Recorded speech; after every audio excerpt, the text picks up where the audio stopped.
en train de distiller du gin. Donc le gin, chez nous, c'est une macération de baies, de plantes dans de l'alcool neutre. Une fois que cette macération est terminée, on transfère à l'intérieur de notre pot en fait toute la partie épices et alcool. On chauffe l'intérieur de l'alambic, ça va créer de la vapeur. Et puis une fois que les vapeurs sont passées, que la condensation s'est faite, on a une dernière condensation qui va se faire dans ce qu'on appelle le condenseur tout simplement. Et puis là, on a notre alcool qui sort. Un principe de distillation vieux comme le monde, résumé simplement en quelques étapes clés, mais qui nécessite un énorme travail d'ajustement pour obtenir le précieux nectar tant recherché par ces trois amoureux des bonnes choses. Arnaud Duguet, François Ligouret et Hugo Caillou ont fondé la brasserie Distillerie Guyenne à l'été 2021. Ces trois amis se sont rencontrés il y a quelques années grâce à leur passion commune pour le basket. Situé dans l'Entre-deux-Mers, dans la commune de Lugasson, l'établissement brasse bière et distille whisky, gin ou encore rhum. Mais depuis l'été 2022, les trois entrepreneurs se sont lancés dans la fabrication d'un pastis tradition Bordeaux, le tout premier de Gironde.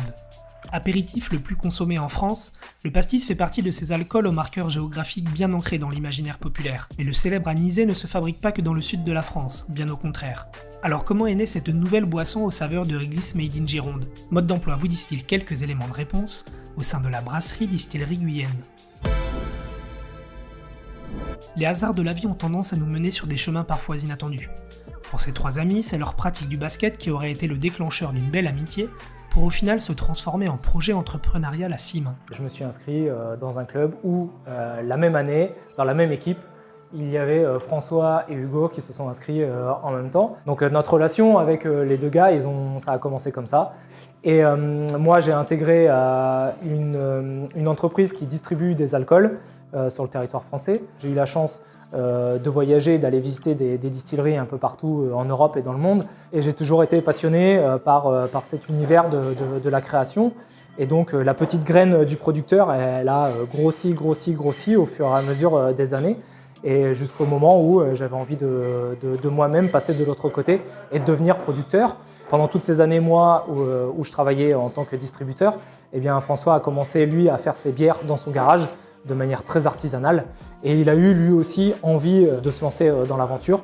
Et donc, on s'est dit, quitte à faire quelque chose, autant qu'on fasse un truc un peu plus solide. Donc, une brasserie et aussi une distillerie. Les pierres fondatrices étaient posées. Ne restait plus aux trois associés qu'à trouver le lieu idéal pour monter leur entreprise. Et c'est dans la petite commune de Lugasson, à une 50aine de minutes de Bordeaux et une 30aine de kilomètres de Libourne, qu'ils ont trouvé leur bonheur dans cet ancien château viticole. En fait, l'élément déclencheur du projet, c'est quand Arnaud nous a fait découvrir ce chai, en fait, où on puisse mettre un alambic, qui est quand même assez volumineux, une brasserie, pour pouvoir brasser nos bières, brasser nos mous pour le whisky, et tout le stockage des bouteilles, et toutes les machines qui vont avec, l'étiquetage et tout ça. La surprise, c'est qu'il nous emmène dans sa belle famille. Ancien viticulteur, qui avait ce chai de 300 mètres carrés, en fermage en fait, où le fermage venait de se terminer, et du coup, il nous dit il est dispo si vous voulez. Donc avec l'aide du propriétaire, on a un peu rénové, fait pas mal de choses, et voilà, on s'est installé là. Mais le plus de ce lieu, c'est vraiment le souterrain où on peut mettre notre vieillissement pour le whisky. En fait, c'était vraiment l'élément déclencheur. 2 ans après sa création, la brasserie Distillerie Guyenne est bien plus qu'une simple histoire d'amitié.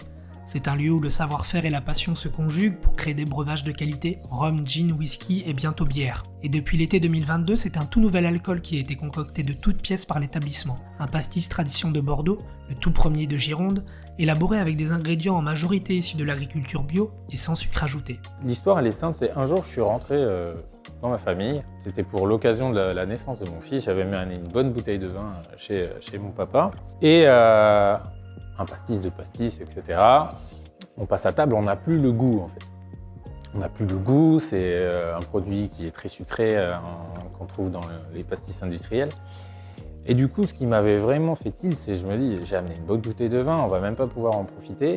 L'idée, elle est là, c'est qu'on arrive à faire un pastis plus léger. On a mis longtemps avant de trouver le bon équilibre de tous les ingrédients, la bonne recette. Et on est arrivé à trouver ce pastis tradition qui est sans sucre ajouté. En fait, on ne rajoute pas de sucre, c'est une macération de réglisse, d'anis et d'autres ingrédients.